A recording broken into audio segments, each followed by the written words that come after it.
تشریف پڑھتے ہیں وہاں وان عثمان آتا ہے، وان عمر آتا ہے، وان عمر نہیں پڑھتے، وان عثمان نہیں پڑھتے، بلکہ وان عرف جا رہا ہے، وان عمر پڑھتے ہیں، وان عثمان پڑھتے ہیں، کیونکہ حضرت عمر فاروق کا نام بھی غیر منصرف ہے، عثمان غنی کا نام بھی غیر منصرف ہے۔ غیر منصرف کی تعریف کرنے کے لیے، اس موضوع پر بات کرنے کے لیے یہ مجھے کافی وقت چاہیے، لیکن اس پر میں نہیں بولنا چاہتا۔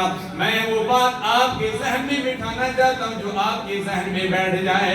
میں عرض کر رہا ہوں، اللہ فرماتا ہے والفجر، فرمایا مجھے فجر کی قسم، فجر کی ابتدا، تمام دن کی ابتدا فجر کی نماز سے ہوتی ہے۔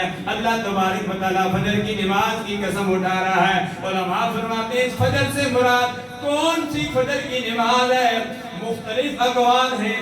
ایک اقوال یہ ہے کہ اس فجر سے مراد ذو الحج شریف کی پہلی فجر کی نماز مراد ہے۔ دوسرا قول یہ ہے اس فجر سے مراد عید کے دن جو فجر کی نماز ہے وہ فجر کی نماز ہے۔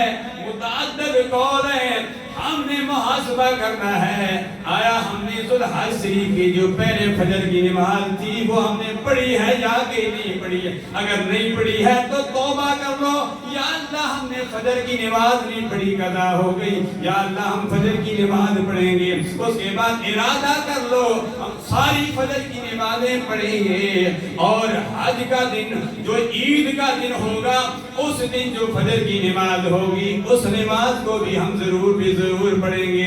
فجر کی نماز کے بعد نماز اشراق کی پڑھیں گے۔ فجر کی نماز کے بعد جامع مسجد فجوی مدینہ مرکز اسلام میں 6 بجے خطاب شروع ہو جائے گا۔ عزیز محترم فاضل نوجوان ڈاکٹر محمد شعبان حقانی آوان صاحب، انجینئر محمد طیب میلادی گولڈ میڈلسٹ، وہ بھی خطاب فرمائیں گے الحمدللہ۔ اس کے بعد میرا خطاب بھی ہوگا، 6 بجے خطاب شروع ہو جائے گا انشاءاللہ۔ 7 بجے نماز عید الضحیٰ کی نماز بھی ادا کی جائے گی۔ نماز عید الضحیٰ کے بعد اجتماعی قربانیاں بھی کی جائیں گی۔ اللہ کی بارگاہ میں دعا کرتے ہیں یا الہ العالمین ہماری ہر قسم کی قربانی، جان کی قربانی ہے، مال کی قربانی ہے، اولاد کی قربانی ہے، وطن کی قربانی ہے، جس قسم کی قربانیاں ہیں یا اللہ ہم سب کی قربانیوں کو قبول و منظور فرما لے۔ میں عرض کر رہا ہوں والفجر ولیال عشر والشفع والوتر واللیل اذا یسر هل فی ذلک قسم لذی حجر۔ مجھے الحمدللہ وقت جمعے کا ہونے والا ہے، میں جس موضوع پہ بولنا چاہتا تھا وہ موضوع میں وہ نامکمل ہو گیا، ابھی میں نے ابتدا ہی کی تھی، والفجر ہی پر بول رہا تھا۔